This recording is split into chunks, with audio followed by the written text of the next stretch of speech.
Now, this House brings together our nation. People from every part of the United Kingdom, from every background, are represented here to debate, to argue, to challenge, and to find the best course for our country to take. Now, that's the way it should be, because this House doesn't belong to any one community or interest group. It belongs to every citizen from every corner of the kingdom. The decisions we take don't just affect the lives of our friends, our neighbours, and our community. They affect every community, and every community's voice, even those we disagree with, must be properly represented. That principle is at the heart of who we are as a country and as a democracy. Our democracy only works if those who elect us are free to choose the individual they wish, and if that individual, the one that they have chosen, has the freedom to say what they think. In recent days, we've seen those principles waver, and the strain of rising community tensions is beginning to show. Instead of debate and accountability, we have seen intimidation and threats. Members of this House have told me that they feel they have to vote a certain way, not because it's the right thing for their communities, or even because the majority in their community wishes it, but because a few, a threatening few, have made their voices heard and made them fear for their safety and the safety of their families. Even this House, the House that has persevered through fire and through war, has been pressured into changing the way that we debate. And we all understand why. The assassinations of our friends Joe Cox and Sir David Amess have affected us all. We know that there are extremists out there, and the truth is clear. The danger is real. Madam Deputy Speaker, we also know that bending to the threat of violence and intimidation is wrong. It doesn't just betray those who sent us, it encourages those who, through us, are bullying them. Last Wednesday, demonstrators threatened to force Parliament to lock its doors. What these thugs were actually asking us to do was to put our constituents second and to bow to those who were shouting loudest. Now, that's more than a threat to us. It's a threat to the very democratic principles and values that define who we are as a country. Madam Deputy Speaker, let me be absolutely clear. They must fail. If we were to stumble or to succumb to these pressures, we would not just see this House diminished, but our communities across the country would suffer. And some things are more important than any of us as individuals. Pressures have always existed, but since the 7th of October attacks on Israel, they have spiked, along with a dramatic rise in anti-Semitism, accompanied by demonstrations which have caused profound distress and fear in the Jewish community and beyond.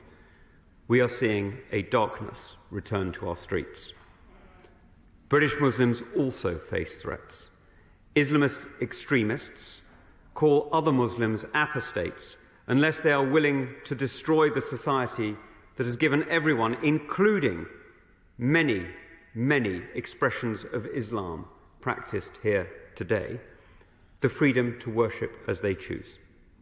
And far-right extremists are joining them in claiming that Islam has no place in Britain. Both claim that Britain is a divided nation, not a united kingdom. Both are wrong. And this government rejects that agenda of isolation and fear.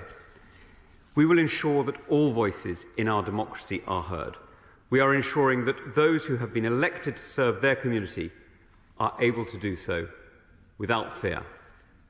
That's why we're committing an additional £31 million to protect the democratic process and our elected representatives. This funding will primarily support MPs, councillors, police and crime commissioners and mayors. The Operation Bridger network, which already provides police support to MPs, will be expanded so all elected representatives and candidates have a dedicated named police officer contact on security matters where needed. Forces around the country will be able to draw on a new fund to deliver additional patrols so they will be better able to respond to heightened community tensions. And, working closely with Parliament and the police, we will provide access to private security for members who face the highest risk. Yesterday, the Prime Minister, the Home Secretary, the Policing Minister and I met senior policing leaders to discuss these issues. Together, the Home Office, the National Police Chiefs Council, the Association of Police and Crime Commissioners and the College of Policing, with input from the Crown Prosecution Service, have agreed a new Defending Democracy Policing Protocol. It contains 7 key commitments to implement minimum standards of policing at events, to prevent intimidatory protest at homes, and to ensure protests at party offices, town halls, parliaments or other democratic venues do not inhibit the democratic process. PCCs and Chief Constables have been asked to report back on implementation of these measures by April. Before I finish, may I pay tribute to our law enforcement and intelligence agencies who keep us safe at all times. This additional funding will help them to support us in undertaking our democratic duty. Now, I take the safety and security of all members of this House extremely seriously, Madam Deputy Speaker, as I know do you, and I know Mr. Speaker does as well. The truth is, Madam Deputy Speaker, that there are some things that transcend political dividing lines. There are principles that are so fundamental, so sacred even, that we must guard them, all of us, against all threats, regardless of party allegiance.